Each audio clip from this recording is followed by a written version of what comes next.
Olá, pessoal, sejam muito bem-vindos a mais uma aula de Direito Empresarial. Sou a professora Elisângela Caldeira e vou dar continuidade ao conteúdo anterior já postado, tá bem? Sou advogada, docente do ensino superior e aos meus alunos quero relembrar que esse conteúdo já foi visto no presencial e o intuito dessa aula é reforçar o estudo de vocês agora nessa quarentena do Covid, tá bem? Então, vamos lá. Na aula passada, a gente viu um pouquinho sobre a introdução do estudo do direito empresarial, quem que é o empresário, quem que é a empresa, conceitos, previsão legal, né? E as obrigações do empresário. Hoje a gente vai ver um pouquinho sobre nome empresarial, as características, os princípios, a base legal. E, para começar, nós vamos introduzir a previsão constitucional do nome empresarial. Então, lá na nossa Constituição Federal, no artigo 5º, né, inciso 29, ele fala o seguinte, que a lei assegurará aos autores de eventos industriais privilégio temporário para sua utilização, bem como proteção das criações industriais, de propriedade das marcas e aos nomes de empresa. Os nomes das empresas têm lá a proteção no artigo 5º da nossa Constituição Federal. E há outros distintivos, né? Tendo em vista a questão do interesse social, tecnológico, econômico do país e desenvolvimento, tá bem? O nome empresarial, como conceito, nada mais é do que um elemento de identificação do empresário individual ou de uma sociedade empresarial ou mesmo do ERELI. O nome empresarial, gente, para vocês entenderem, ele tem a função de identificar o empresário perante o mercado do consumidor e diferenciá-lo dos seus concorrentes. Além do mais, ele tem o objetivo de dar publicidade, de dar garantia a todas as partes envolvidas nessa relação comercial, empresarial, né? Os principais princípios aí que regem o nome empresarial. De acordo com o artigo 34 da Lei 8.934 de 94, o nome empresarial ele é regido por dois princípios básicos. O princípio da novidade e o princípio da veracidade. Gente, o princípio da veracidade, sobre essa ótica, o nome empresarial tem que ser compatível com a atividade exercida e com o quadro social. A atividade exercida, o que ele fala? Que não é possível você ter um bar, por exemplo, chamado Escolinha Raio do Sol, daí tem um exemplo aí, né? Pois através desse nome não é possível identificar corretamente a atividade envolvida. Então, se você tem uma sapataria, sapataria do Silva, né? Artes, decorações, enfim, né? Tem que ser compatível com a atividade exercida. E tem que ser compatível também o nome com o quadro social. O que esse princípio fala? Que não é possível ostentar nome empresarial o nome do sócio que não faça parte do quadro social. E o outro princípio, que é o da novidade, ele fala que por esse princípio, o nome empresarial tem que ser novo, diferente de qualquer outro existente, inédito do que já existe registrado, tá bem? Nesse sentido, o nome empresarial ele identifica o sujeito que exerce a empresa, o empresário. A marca ela identifica direto ou indiretamente os produtos ou serviços. O nome de domínio identifica o sítio e a rede mundial de computadores. E o título de estabelecimento identifica o ponto. Nós vamos ver cada um, né? Não todos nessa aula, claro, mas a gente vai estudar cada quesito desse nas próximas aulas, tá bem, pessoal? O nome empresarial, reforçando, né? Dentro do direito, ele contempla duas espécies de nome empresarial, a firma ou denominação. Mas, professora, como que eu sei quando eu posso utilizar um ou outro? Depende, nós vamos ver cada caso e quais os requisitos para a utilização ou da firma ou da denominação empresarial. Lembrando que tudo isso tem previsão legal lá no nosso Código Civil. Considera-se nome empresarial, inclusive uma previsão legal do Código Civil, a firma ou denominação adotada para o exercício da empresa. Lá no 1155 do Código Civil, sugiro uma leitura e um aprofundamento aí para quem está estudando para concurso, tá bem? Vamos começar a falar da firma. Gente, a firma, existem duas modalidades de firma. A firma individual e a firma social.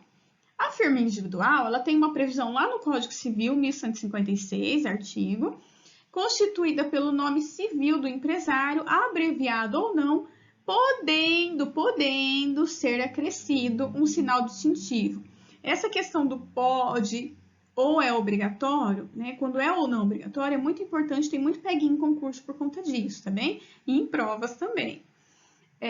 Exemplo, Luiz Pereira ou Livreto, né? Ou Pereira de Ilhéus, L. Pereira de Ilhéus, que seria Luiz Pereira de Ilhéus, né? A firma, gente, sempre constituirá a assinatura do empresário ou sociedade dos seus negócios, né? Então, a assinatura é a assinatura da pessoa física, do empresário na modalidade de pessoa física. E a firma social? Gente, a firma social ela já aplica-se à sociedade que possui sócio com responsabilidade ilimitada.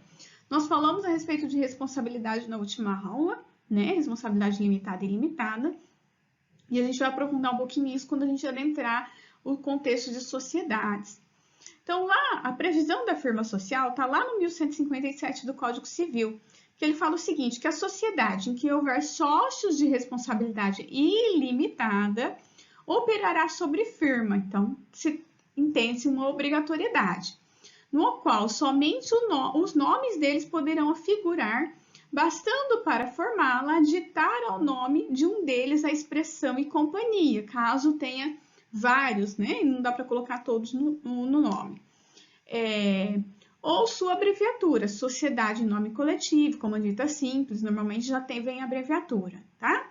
Exemplos, Pereira, Silva e Souza, seriam em tese 3 sócios, em tese, né? Pereira, Silva e companhia, ou ICIA, né? Que significa que tem mais sócios, ou seja, não é obrigatório colocar o nome de todos. Antônio, Silva e companhia, alguma coisa nesse sentido, tá?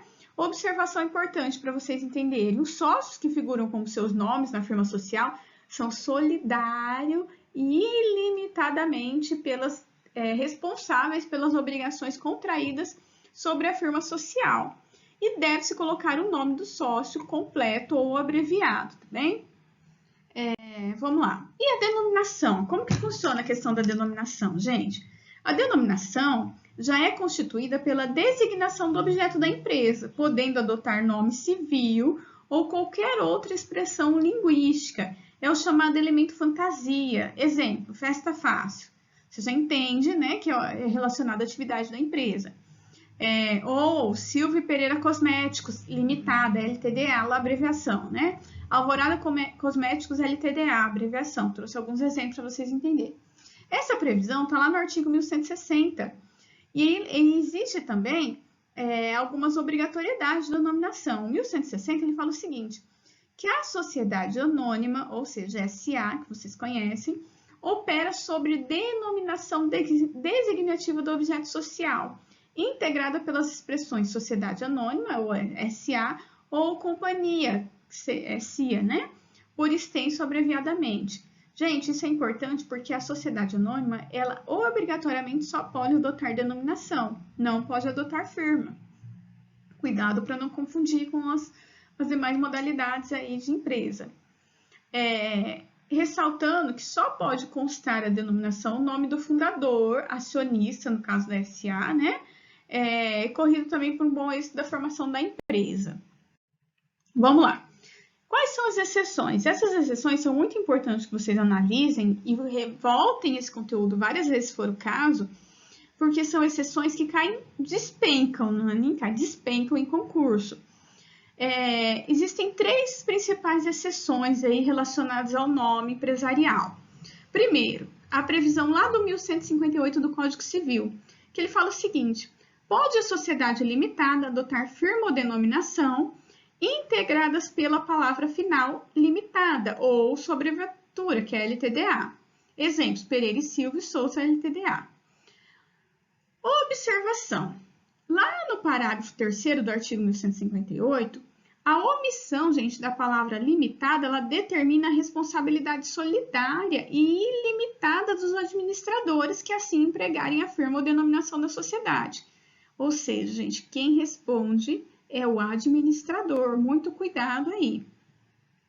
A segunda exceção é a previsão lá no artigo 1161 do Código Civil, que ele fala o seguinte, que a sociedade em comandita por ações pode, em lugar de firma, adotar a denominação designativa do objeto social, a ditada da expressão comandita por ações. Exemplo, Antônio Silva e Companhia, comandita por ações. Pronto. Livros técnicos alvoradas, CA, que seria comandita por ações, abreviado, né? E a terceira exceção é a atividade empresarial EIRELI, né? Ou EIRELI. Cada um usa uma terminologia aí, mas a abreviação é essa, que é empresário individual de responsabilidade limitada, que tem a previsão lá no artigo 980-A, no qual dispõe que pode adotar tanto firma como denominação, sempre acompanhado da expressão EIRELI. Então, esse pode não é obrigatório, tá, gente? Vamos lá. E quanto à proteção do nome empresarial?